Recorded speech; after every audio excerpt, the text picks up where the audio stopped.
నేను మీ కాశెట్టి కుమార్ మాట్లాడుతున్నాను.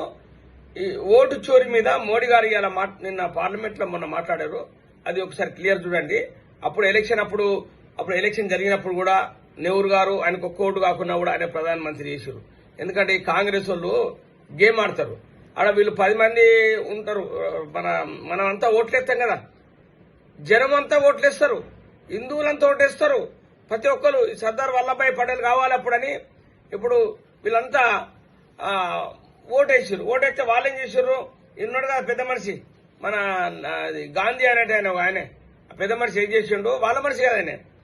అప్పుడు మన హిందువులను అక్కడ ఇంగ్లాండ్ పంపించి మన సైనికులను చంపించిండు. ముందు నిలబడి ముందు వరుసలో మీరు బాహుబలి సినిమా చూడండి ఒకసారి. బాహుబలి సినిమా చూస్తే అప్పుడు ఏం చెప్తారు? వాడు మన ముందు వరుసలు నిలబెడతారు. ఎందుకంటే ఫస్ట్ మనోళ్ళు చనిపోతారు, చనిపోయిన తర్వాత ఎన్నికలను చంపుతారు.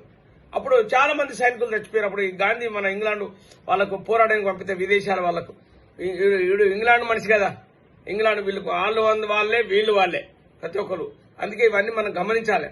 ఓ చరిత్ర చదవండి, చరిత్రలో ఏం జరిగింది చదవండి. సుభాష్ చంద్రబోస్ ఏం చేసిండు చూడండి. 1935లో పార్టీ పెట్టిండు. అప్పుడు మీరు ఆ పార్టీ పాపం ఆయన వచ్చి ఆ ఫ్లైట్లా అది దిగి ఎక్కడున్నాడో ఇంకా తెలియదు, మనకు కొన్ని సంవత్సరాలు తెలియకపోయింది. ఆయన బతుకుంటే ఈ రోజు అది పెద్ద పార్టీ అవు. ఆల్ ఇండియా ఫార్వర్డ్ బ్లాక్ అని ఒకటి పెట్టిండు. సింహం గుర్తు, పులిదో అదో జెండా, సింహదో గుర్తు. ఆ గుర్తు మీద పెట్టిర్రు. ఆ గుర్తు ఇప్పటికెందుకంటే మరుగున పడిపోయింది. జనాలు ఎట్లుంటదంటే ఆ గుర్తు డెవలప్ అయితే వాడేం చేస్తాడో వీడేం చేస్తాడో అని ఒక జనంలో ఒక అపోహలు ఉంటాయి. అందుకే ఎవరో పార్టీ వాళ్ళు పెట్టుకున్నారు. ఆ పార్టీ మీద అవినీతిగా గెలుస్తా ఉన్నారు. ఒకరు టీఆర్ఎస్ జెండా కారు గుర్తు పెట్టుకున్నారు, ఒకడు అక్కడ ఫ్యాన్ గుర్తు పెట్టుకున్నాడు. వీళ్ళంతా మోసం చేస్తారు. సో గుర్తు పెట్టుకొని మీరు ఒక్కొక్క పార్టీ ఏం చేస్తుంది చూడండి. ఫ్రీ అంటుర్రు, బస్సులు ఫ్రీ అంటున్నారు, 4000 అంటున్నారు, ఇది అంటుర్రు, అది అంటారు. అది ఎవరి సొమ్ము? అది ఎక్కడి సొమ్ము?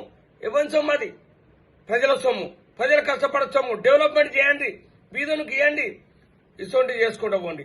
దాన్ని మన ప్రజలు నీకు స్వాగతం పలుకుతారు. లేకపోతే నీకు పేడ కడతారు ఒక్కొక్కరికి. ఎందుకంటే వీళ్ళు చాలా అమాయక ప్రజలు ఏం చేస్తున్నారు? అది నాకు ఫ్రీ వస్తుంది అంటున్నారు. మన భావితరాల పిల్లలకు ఒక అద్భుతమైన అది తోవ ఏర్పడుతుంది. మనం ఒకవేళ మంచి పని చేసే వాళ్ళకి వేస్తే. ఈ పథకాలకు ఆశపడకండి. పథకాలకు ఆశపడితే మన భావితరాల మన పిల్లలకు చాలా ఇబ్బంది అవుతుంది. ఒకసారి చూసుకోండి. డెవలప్మెంట్ ఎవరు చేస్తున్నారు, ఏం చేస్తున్నారు, ఎందుకు చేస్తున్నారు, ఎందుకోసం చేస్తారు చూడండి. ఇప్పుడు ఎన్ని ఎయిర్పోర్ట్లు ఉన్నాయి, అప్పుడు ఎన్ని ఎయిర్పోర్ట్లు ఉన్నాయి, ఇప్పుడు ఎన్ని ట్రైన్లు ఉన్నాయి, అప్పుడు ఎన్ని ట్రైన్లు ఉన్నాయి. ఇవి ఒకసారి గమనించండి. రోడ్లు ఎన్ని ఉన్నాయి, ఎన్ని లక్షల రోడ్లు వేసిర్రు, ఇవన్నీ ఒకసారి గమనించుకోండి. నేను బీజేపీ పార్టీ అని మీరు అనుకోకూడదు. నేను బీజేపీ పక్క కట్టర్ హిందువును. బీజేపీ నేను ప్రజల కోసం పోరాడే మనిషిని. నేను నాకు స్వార్థం కోసం చేస్తా. నేను తప్పు మాట్లాడితే మీరు నాకు ఫోన్ చేయొచ్చు. నేను అవినీతి చేస్తే నాకు ఫోన్ చేయొచ్చు, నన్ను కలవచ్చు మీరు. నేనేం భయపడేటని కాదు.